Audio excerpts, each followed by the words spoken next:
ក្លិនឈាមរដូវមានធំក្លិនឆ្អាបក្លិនស្អុយក្លិនផ្អូមក្លិនផ្អួរក្លិនផ្អាប់ពីខាងក្នុងវាជារោគសញ្ញាអ្វីហើយមានផលប៉ះពាល់បែបណាខ្លះពេលដែលស្ត្រីមករដូវជាធម្មតាគឺតែងតែមានក្លិនប៉ុន្តែក្លិនដែលបង្ហាញថាជាក្លិនដែលសុខភាពល្អហើយជាក្លិនឈាមរដូវទូទៅនោះគឺស្ត្រីអាចសម្គាល់បានថាគឺមានធំក្លិនដូចលោហៈពណ៌ឈាមរដូវពណ៌ក្រហមស្រស់ប៉ុន្តែនៅក្នុងករណីបងប្អូនមានការធំក្លិនមកឆ្អាបក្លិនមកស្អុយក្លិនរលួយក្លិនជូរផ្អួរផ្អាប់ពីខាងក្នុងវាជាករណីមានការបង្កមេរោគអញ្ចឹងទៅលើករណីមានស្ត្រីមកឈាមរដូវមានធំក្លិនឆ្អាប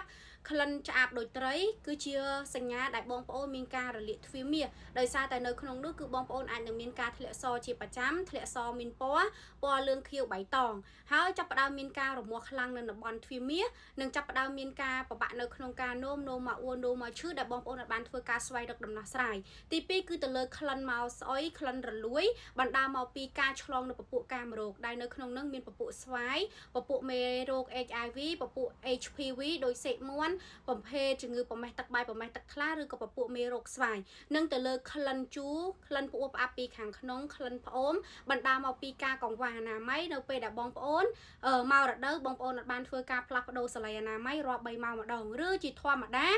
ពេលដែលចិត្តដល់ថ្ងៃអស់រដូវបងប្អូនផ្អាប់សម្លេងអនាម័យនឹងយូរម៉ោងដែលបងប្អូនគិតថាវាតិចអត់សូវសើមសលៃធ្វើឲ្យមានលេចឡើងជាក្លិនជូរក្លិនផ្អូមក្លិនផ្អួរផ្អាប់ពីខាងក្នុងអញ្ចឹងបើសិនបងប្អូនមានក្លិនមិនល្អកំឡុងពេលដែលមករដូវសូមបងប្អូនគួរតែឆាប់ធ្វើការស្វែងរកដំណោះស្រាយ